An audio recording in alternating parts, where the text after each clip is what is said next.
성경 말씀 사도행전 16장 19절에서 25절의 말씀입니다. 주여 감사합니다. 사도행전 16장 19절에서 25절까지의 말씀 같이 읽습니다. 시작. 여종의 주인들은 자기 수익의 소망이 끊어진 것을 보고 바울과 실라를 붙잡아 장터로 관리에게로 끌어갔다가 상관들 앞에 데리고 가서 말하되, 이 사람들이 유대인인데 우리 성을 심히 요란하게 하여 로마 사람인 우리가 받지도 못하고 행하지도 못할 풍속을 전한다 하거늘, 무리가 일제히 일어나 고발하니 상관들이 옷을 찢어 벗기고 매로 치라 하여 많이 친 후에 옥에 가두고 간수에게 명하여 든든히 지키라 하니, 그가 이러한 명령을 받아 그들을 깊은 옥에 가두고 그 발을 차고에 든든히 채웠더니, 한밤중에 바울과 실라가 기도하고 하나님을 찬송하며 제수들이 듣더라. 아멘. 사도행전 16장 19절에서 25절까지의 단락 말씀. 자, 바울과 실라, 그러니까 지금 2차 선교 여행을 이제 다니고 있는데, 이제 하나님의 이제 인도하심을 받아서 유럽 쪽으로 이제 오게 되어지고, 그 중에서 가장 이제 유력한 이제 성이라 할 수 있는 이제 빌립보에서 이제 복음을 전하는데, 그들 앞에 이제 기다리고 있었던 것은 그들이 오자마자 그들을 환영하고 복음을 받아들이고 말씀을 받아들이는 이제 그런 이제 선교의 이제 현장이 이제 기다리고 있는 것이 아니라, 지난주에도 이제 우리가 봤지만은 유대인, 남자 유대인 10명조차 없어가지고 회당이 없어서 복음 전할 장소, 말씀을 전할 장소를 찾지 못하고 또 예배드릴 장소 찾지 못해가지고 안식일 날 강가에 내려갔더니, 이제 그곳에 누가 있었습니까? 타 지역에서 왔던 한 여인, 루디아라는 여인이 이제 그곳에 있음으로 통해서 그 여인에게 이제 복음을 이제 전하게 됐는데, 이제 그 여인의 집이 이제 죽기로 돌아오게 되어지고, 그것으로 통해서 이제 훗날 이제 빌립보 교회가 이제 태동하게 되어지는 하나의 이제 모티브가 됩니다. 자, 이어서 두 번째, 오늘 이곳에서 또 이제 복음을 전할 때에 또 하나님께서 우리가 이해할 수 없는 다른 방식을 통해서 하나님께서 선교 사역을 이어가시는 그 장면을 우리가 이제 또 보게 되어집니다. 자, 바울과 실라가 이곳에서 이제 복음을 전하는데 누구를 만나느냐니까, 귀신 들린 여종 하나를 만났다 성경은 기록해 놓고 있습니다. 귀신 들린 여종.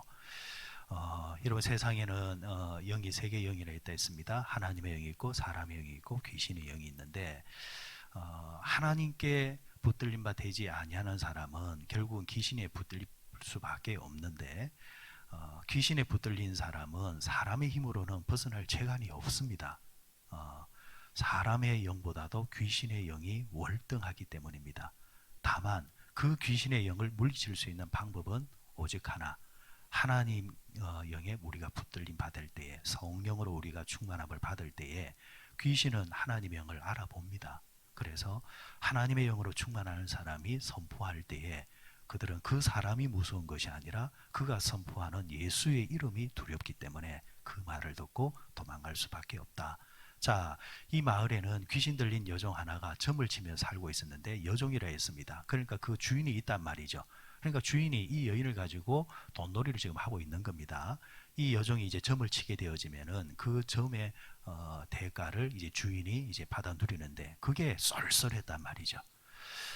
근데 문제는 이제 복음을 가지고 있는, 예수를 가지고 있는 바울과 실라가 이 동네에 들어가게 되어지자 여종 안에 있는 귀신이 바울과 실라를 알아본단 말입니다. 그리고 바울과 실라가 귀신에 눌려 사는 그를 불쌍히 여길 수밖에 없잖아요. 그래서 그 여인을 살릴 마음에 그 안에 있는 귀신을 쫓아내게 됩니다. 자, 여기까지는 참 좋잖아요. 그죠? 사람을 살리기 위해서 그 안에 있는 귀신을 쫓아내는 거, 그죠? 요즘도 여러분, 귀신에 붙잡힌 바 되어 살아가는 사람, 그들이 그 길을 가고 싶어서 가겠습니까? 귀신이 찾아오니까, 신내림을 받으니까 자신이 살기 위해서 어쩔 수 없이 종이 되어가지고 사는 것을 보게 되어지는데, 문제는 이 길을 가는 사람들 중에서도 또 한 부류가 뭐냐니까, 귀신 신내림을 받은 거에 대해서는 처음에는 싫었는데 그렇게 살다 보니까 또 재미나다는 거예요. 왜? 수입이 있다라는 거예요. 그래서 또 그 이제 수입의 그 만족감, 그 유익을 통해 가지고 아이고 막 이 일도 괜찮다 하면서 살아가는 사람들 보니까 지난번에 그 무속인들의 삶을 이제 보니까 그런 부류들이 있다라는 거예요. 그런데 결국은 나중에 되면은 결국은 마지막은 정해져 있습니다. 뭐냐면은 귀신은 젊을 때 좋아하지 나이가 들면은 또 안 좋아합니다. 그러니까 써먹는 거예요. 써먹는 거. 하나님은 우리를 써먹는 게 아니잖아요. 하나님은 우리를 사랑하시고, 그죠? 하나님 나라까지 우리를 견인해 가시는 거잖아요. 그런데 마귀의 특징은 뭐냐니까 써먹다가 이제 어느 정도 이용 가치가 없다면은 버려버리는 거. 그래서 귀신 들린 자, 귀신과 함께 살아가는 자들의 인생의 말로와 대부분이 좋지 않다는 것을 우리가 늘 이제 보게 되어집니다. 자, 바울과 실라가 귀신 들린 이 여종을 이제 살려준 겁니다. 문제는 이 여종의 주인입니다. 여종을 사람으로 취급을 안 한 거지요. 지가 그러든가 말든가, 지가 나중에 뭐 죽든가 말든가 상관없이 지금 그가 나에게 뭐가 되기 때문에 수입이 되기 때문에. 그런데 그 여종에 있는 귀신을 쫓아내 주니까 그 여종과 다른 사람들은 다 좋다지만은 이 여종을 통해서 수입을 가지고 있던 그 주인은 분노할 수밖에 없는 겁니다. 그래서 바울과 실라를 고발을 하게 됩니다. 자, 고발한 상태에서 오늘 본문은 우리가 읽었던 본문이 일어납니다. 19절 보십시오. 여종의 주인들은 자기 수익의 소망이 끊어진 것을 보고 바울과 실라를 붙잡아 장터로 관리들에게 끌고 갔다가 이렇게 말하고 있습니다. 장터라 했습니다. 이 장터라는 말은 이제 고대 그리스 지역에 영향을 받고 있는 지역의 아고라라는 이 아고라라고 이렇게 표현하는데 그 소위 말해서 오늘날 이제 시장 그런 이제 시장의 형태를 가지는데 그런데 우리가 생각하는 그런 시장만 가지는 기능이 아니라 광장의 역할도 같이 겸하고 있었습니다. 사람들이 이곳에 많이 모이니까 그래서 이 많이 모이는 이 장터에 사람들 상대로 연설하는 그런 광장도 있었단 말이죠. 그리고 옛날에 철학자 소크라테스나 플라톤이나 이런 사람들이 항상 대부분 이 장소에서 자신들의 철학을 이제 주장하고 그리고 가르치고 했었습니다. 자, 이제 이곳에 이제 갔는데 왜 이곳에 갔느냐니까 이곳에는 항상 누가 있느냐니까 관리가 있습니다. 관리. 사람들이 모이는 곳에는 관리가 있었는데 이 관리들은 항상 몸에 뭘 지니고 있느냐니까 몽둥이를 쥐고 있습니다. 몽둥이. 하나부터 시작해가지고 여러 개를 이제 지니고 있는 이 관리들이 있는데 왜 몽둥이를 쥐고 있느냐 하니까 이제 로마가 제국화할 때에 이들이 가장 신경 썼던 게 뭐냐니까 치안, 질서입니다. 자신들이 이제 다스리는 이제 나라가 다른 것은 모르겠지만은 사회를 물랑케 하거나 사회 질서를 파괴하거나 소란스럽게 만드는 것이 로마 제국의 입장에서는 항상 그게 부담이고 그게 항상 신경 쓰인단 말이죠. 그래서 사람이 모이는 곳에는 항상 이런 관리를 둬서 몽둥이를 지니게 해서 누군가가 소란을 피우거나 선동할 낌새가 보인다고 한다면은 가차없이 그를 때려도 괜찮다라는 그 허용을 해줬단 말이죠. 자, 그러니까 지금 이 주인들은 그걸 알고 있는 겁니다. 이곳에 가면 누가 있다? 관리가 있다. 그러면 그 관리에게 바울과 실라를 넘기면 된다. 이래서 지금 바울과 실라를 이 광장과 관리들에게 끌어가서 그에게 넘기게 됩니다. 이유가 뭡니까? 20절에 상관들 앞에 데리고 가서 말하되 이 사람들이 유대인들인데 우리 성을 심히 요란하게 했다. 자, 그러면서 그를 이제 결국은 바울과 실라가 이제 붙잡혀서 이제 가게 됩니다. 갈 때 그냥 가는 것이 아니라 보십시오. 22절에 보니까 일제히 일어나 고발하니 상관들이 옷을 찢어 벗기고 뭐 했습니까? 매를 치라. 이제 몽둥이가 있는 겁니다. 이제 몽둥이를 가지고 이제 바울과 신라를 이제 때리고, 그리고 또 어떻게 했습니까? 23절에 보니까 옥에 가두고, 그리고 착고에 이제 채웠다. 발을 이제 채웠다. 24절에 나옵니다. 자, 그리고 또 이 당시 그 사회에서는 그 감옥을 세 개로 이제 운영을 하고 있어요. 세 종류를 가지고 있습니다. 그 조금 다르지만은 사실은 이제 본질적으로는 같은 것 같아요. 교도소에 이제 죄수들을 보내게 되어지면은 보통은 어떤 경우냐니까 비슷한 그 죄질을 가진 사람들끼리 이제 모아둡니다. 그러니까 잡범들이 들어가는 데가 있고, 사형수 흉악범들은 또 흉악범대로 또 모아두고 있고, 막 이런 식이에요. 등급이 있다라는 거죠. 바울 시대도 마찬가지입니다. 세 개의 이제 감옥이 있었습니다. 하나는 잡범들이 들어가는데, 두 번째는 중형, 세 번째는 사형수와 같이 진짜 극악무도한 사람들이 들어가는 그 감옥입니다. 근데 문제는 바울을 어디다 집어넣느냐니까 사형수들이 들어가는 흉악무도한 자들이 모여있는 그곳에 바울과 신라를 이제 가둬버리는 겁니다. 이 말은 그 당시 이 관리들과, 그리고 이들을 이제 그 고발했던 뭐예요? 여종의 주인들이 모종의 결탁이 되어 있다라는 것을 이제 보게 됩니다. 옛날에는 다 그랬잖아요. 그리고 이제 뒷돈 주게 되어지면은 뭐 어째 됐다라는 이제 그런 형태.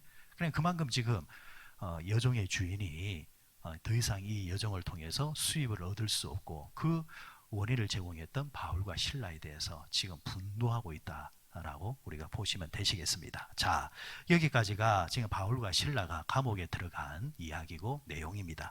자, 그 뒤에 어떤 일이 벌어졌느냐 보십시다. 25절 말씀, 25절 같이 읽습니다. 시작.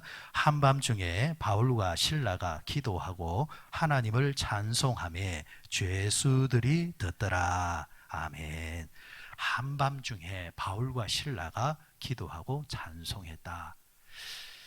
여러분, 그 감옥에 매를 맞았습니다. 지금 매를 맞고, 뭐 재판을 받고 매를 맞은 것도 아니고, 판결이 나서 이렇게 매를 맞은 것도 아니고, 그냥 맞고, 그 다음에 가장 무거운 죄수들이 들어가는 그곳에 지금 바울과 신라가 지금 들어가 있습니다. 여러분 같으면, 새벽에 나와 기도하시는 여러분 같으면 그 상황 속에서 찬송이 나올 것 같아요? 안 나올 것 같아요? 우리가 너무 쉽게 말해서 그렇지, 그 상황이 되면은 우리도 그렇잖아요. 함부로 다른 사람한테 다른 사람의 이야기를 하지 말거나 그 사람들의 입장을 함부로 판단하지 말아라는 거. 왜냐니까 내가 그 입장이 안 돼 보면은 모릅니다. 안 되니까 그러지. 근데 제가 이제 목회 생활하면서 한 번씩 느낀 게 그거예요. 아유, 김 집사 그거 뭐라고? 괜찮다 막. 그건 나중에 보니까요, 그분이 비슷한 경우 당하니까 뭐 사니 중니 그러고 있더라고요. 그 사람 입장이 안 되면 그 아픔을 모른다라는 겁니다. 그래서 정신적인 이런 치유나 위로의 차원에서 가장 빠른 치유가 뭐냐면은, 똑같은 아픔을 겪어봤던 사람이 위로해 줄 때에 그게 말이 제일 위로가 된다라는 것. 자, 바울과 신라가 지금 복음을 전하다가 또 예수님의 이름으로 사람을 치유해 주다가 모함을 받아서 감옥에 갇혔습니다. 매를 맞았습니다. 저는 그런 생각이 이제 들어요. 이곳에 왜 왔습니까? 복음 전하러 왔잖아요. 그런데 누가 보낸 거예요? 하나님의 성령이 인도했잖아요. 본래 계획을 바꾸면서까지 이곳에 왔잖아요. 자, 그러면은 이곳으로 올 때에 기대했던 것이 뭘까요? 하나님의 뜻이 계신갑다. 그러면은 이곳에 가게 되어지면은 뭔가 멋있는 일이 벌어지게 될 것이다 라는 그런 크고 작은 생각을 가지고 왔는데, 와보니까 복음을 들을 사람도 없고, 그리고 또 자기들을 환영해 주는 데도 없고, 주일날 예배드릴 처소도 없고, 모든 게 마음에 드는 게 없단 말이에요. 예수님의 이름으로 귀신을 쫓아냈을 때도 또 그 순간에 대해서 사역에 대해서 기쁨을 누리는데 그것 때문에 또 모함을 받아가지고 죽도록 얻어 터지고 그리고 사형수들이 들어오는 감옥에 들어오게 되어지고 그러면은 이 상황 속에서 찬송이 아니라 원망이 나오고 불평이 나오고 공포감이 밀려올 겁니다. 그죠? 그런데 성경은 이곳에서 바울과 실라가 기도하고 찬송했다. 과연 그들은 누구이기에 이렇게 할 수 있느냐라는 겁니다. 분명한 것은요, 성경은 우리가 근접할 수 없는 이야기를 우리에게 말씀하는 경우는 없습니다. 자, 그래서 제가 이 구절을 자세히 이제 들다 보니까 이 문장의 시제가 찬송하고 기도했다, 기도하고 찬송했다라는 것이 바로 연이어서 지금 우리가 새벽 예배 드릴 때 말씀 보기 전에 우리가 뭐 했습니까? 찬송했잖아요. 그리고 이 성경을 보고 기도했다. 그럼 우리가 한 30분 사이에서 이게 모든 게 다 이루어져요. 그런데 이 성경의 이 원어에는 그런 시제가 아니더라는 겁니다. 예를 들어서 기도했다라는 이 기도가 짤막한 기도가 아니라 오랫동안 기도하고 난 다음에 그 다음에 뭐가 열렸느냐? 찬송이 열렸다. 아, 이유가 있구나. 여러분 우리가 답답하고 아니면 때로는 하나님이 원망스러워서 아니면 두려움 속에서 그렇지만은 그런 가운데서도 기도를 시작할 때가 있습니다. 그런데 기도의 축복이 뭐냐니까 시작할 때는 그런 마음으로 기도했는데 기도하다 볼 때 한데 내 마음이 확 열릴 때가 있습니다.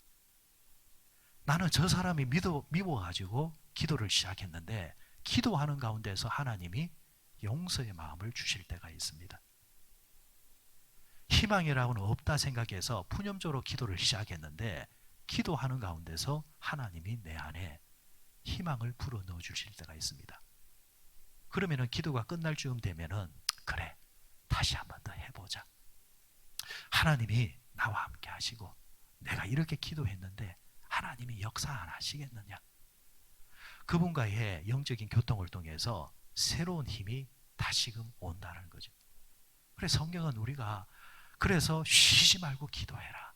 좋을 때만 기도하는 것이 아니라 힘들 때 기도하고 일이 잘 풀릴 때 기도하는 것이 아니라 일이 꼬일 때 더 기도하고 섰을 때 기도하는 것이 아니라 넘어졌을 때 더 기도하고 기도하다 보면은 다시 일어날 수 있는 힘이 우리에게 온다는 거죠. 그래서 쉬지 말고 기도하라는 거예요. 바울과 실라가 감옥에 들어갔지만은 그들이 거기서 스글픔 속에서 괴로움 속에서 아니면 원망이 밀려온 속에서도 뭐 했기 때문에 기도하니까 나중에 우리 안에 뭐가 밀려와요? 그분을 믿고 신뢰하는 확신하는 찬송이 밀려오는 겁니다.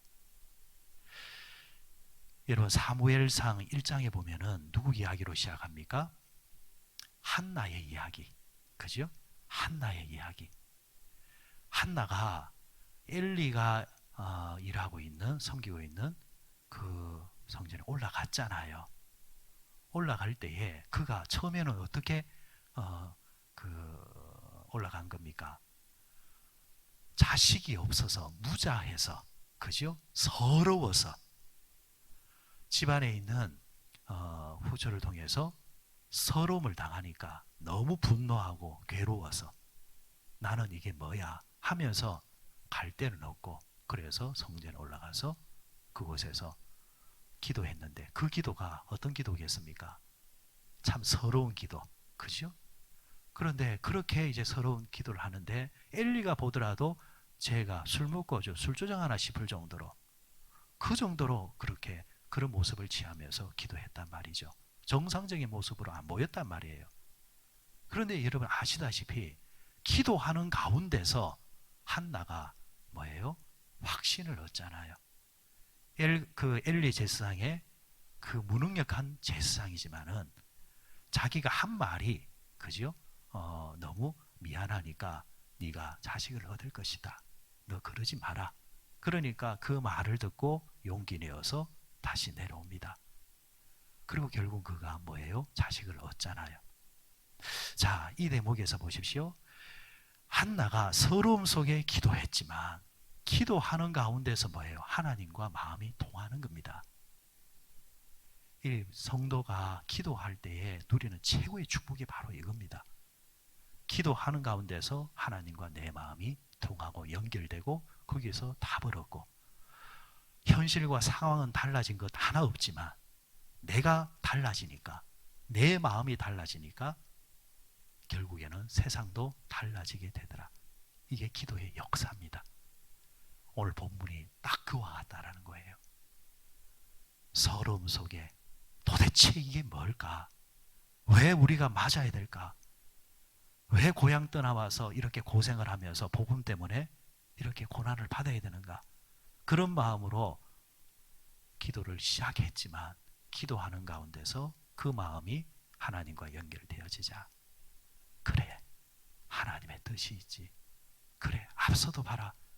갈 데 없어서 강가에 내려갔더만 거기 기다리고 있었던 여인이 있었고 그 여인에게 복음을 전했더만 그 집안이 주께로 돌아오게 되고 하나님은 다 계획이 계셔. 그렇다고 한다면 우리가 이렇게 두들겨 맞고 감옥에 들어온 것 이 또한 하나님의 계획 속에 있고 하나님의 섭리가 있을 거야 하면서 마음을 다잡을 때에 그 입에서 찬송이 이제 터져 나오는데 찬송이 터져 나오니까 그 소리를 누가 들었다 했습니까? 그곳에 간수들이 사람들이 듣는 거예요. 믿지 않는 사람들이 도대체 이게 무슨 소리냐 들을 때에 저들은 우리와 다른 사람이다. 이 상황 되면요 안 믿는 사람들은 끝난 겁니다. 절망하는 겁니다. 화를 내고 그죠? 그런데 도대체 저들은 누군가? 그리고 일어나는 이제 반전은 우리가 아는 이야기입니다. 내일을 통해서 말씀을 나오겠지만 결국에는 뭐예요? 그 간수와 그 집안이 또 뭐예요? 주 예수를 믿음으로 통해서. 그래서 나중에 훗날 빌립보 교회가 세워지게 될 때에 빌립보 교회를 세울 때에 중요한 두 기둥이 평신도 두 기둥이 누구냐니까 앞서 나왔던 강가의 그 여인 그리고 오늘 이 감옥의 간수 집안 두 집안으로부터 빌립보 교회가 시작이 됩니다. 결국 뭡니까? 감옥조차도 뭐예요? 하나님의 계획인 겁니다. 과정은 힘들지만 하지만 힘들어도 그 과정 속에서 우리가 뭐 할 때에 기도할 때에 결국에는 하나님의 뜻을 이루게 됩니다. 항상 오늘 이 말씀을 잘 기억하셨다가 감옥 같은 곳에 떨어지는 상황이 온다 할지라도 그때가 뭐 할 때다? 기도할 때다. 여러분 입을 덮어쓰는 거 아닙니다. 입을 덮어쓰는 게 아니라 뭐 할 때다? 기도할 때다. 그러면 답이 나옵니다. 그 은혜가 우리 모두에 있으시기 바랍니다.